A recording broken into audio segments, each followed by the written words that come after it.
Hi friends, welcome to ஜேபிபிஆ creations. இன்றைக்கி special பார்த்தீங்கன்னா வீட்டில் வந்து பால் தெரிஞ்சிருச்சு.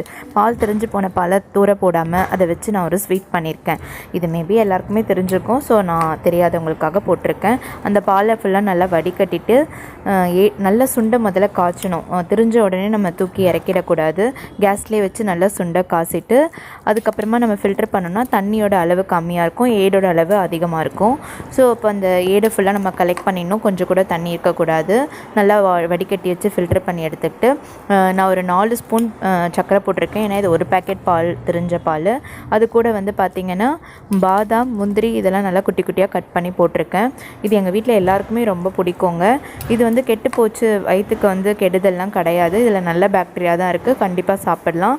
ஸோ ஃபுட்டை வேஸ்ட் பண்ணாதீங்க. இதை வச்சு ரெசிபி பண்ணுவீங்கன்னா எனக்கு கமெண்ட் பண்ணுங்கள். என்ன மாதிரிலாம் பண்ணுவீங்கன்னு கமெண்ட் பண்ணுங்கள். நான் இப்படி தான் பண்ணி இதை யூஸ் பண்ணுவேன். நீங்களும் செஞ்சு பாருங்கள் ஃப்ரெண்ட்ஸ். என்னோட சேனல் லைக் பண்ணுங்கள், ஷேர் பண்ணுங்கள், சப்ஸ்கிரைப் பண்ணுங்கள். தேங்க்யூ ஃபார் வாட்சிங் மை சேனல் ஃப்ரெண்ட்ஸ்.